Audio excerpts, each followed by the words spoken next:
حبيبي لا تجي هلا بابا بالبيت. انا الدليفري مدام، مو حبيبك، بدي 5 دقايق لوصل. وانا بحبك كثير. مدام انت شربانه شي، عم اقول لك انا الدليفري، افتحي لي البوابه لوصل لك الطلب. ايه بابا عندي رايحه اسحب له مصاري. مدام الشخص اللي عندك مو ابوكي صح؟ ايه هو كمان بيسلم عليك. جاوبيني بايه او لا، الشخص اللي عندك خطر شي اذا طلعت خلعت الباب وفتت؟ ايه اليوم وصل من المطار. كم شخص هن؟ خليكي ساكته لحتى تسمعي الرقم الصح. شخص، 2 3. ايه امي ما اجت معه. طيب راح اتصل على البوليس واعطيهم العنوان. ايه انا بتصل فيك. باي.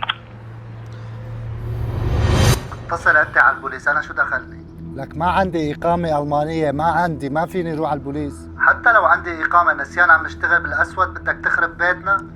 فريد لازم نساعد البنت. رجع على شغلك يا شهم وطنش على السيره. ما راح طنش. شو مفكر حالك توم كروز بدك تنقذ البنت؟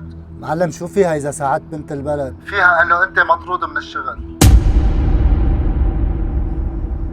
ليش معلم انت بتعرف انه انا جيت لهون بالدين وعلي ديون لازم سددها؟ مشان تعرف تتدخل بشي ما بيعنيك. الله معك. Hallo, wo ist die Polizei bitte? Geh geradeaus und dann nach rechts. Dankeschön. ايه فريد ماني فاضي، رايح على البوليس، سلم حالي وخبرهم عن البنت. شبك جنيت؟ دفعت 20,000 يورو حتى توصل لهون وبدك يرحلوك بكل بساطة؟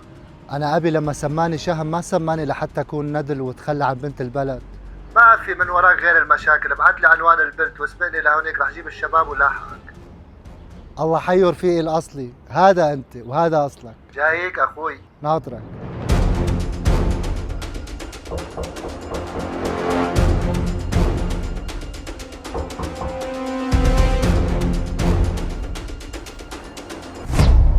طمني شو بين معك؟ شكله تأخرنا كتير. يعني أخذوها؟ على الأغلب إيه، بس لازم نلاقيها من كل بيت. لحظة عم يرن التليفون، هذا رقمها.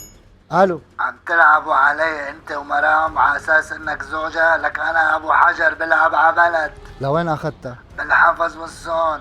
اذا بدك اياها بتساوي اللي بقلك عليه.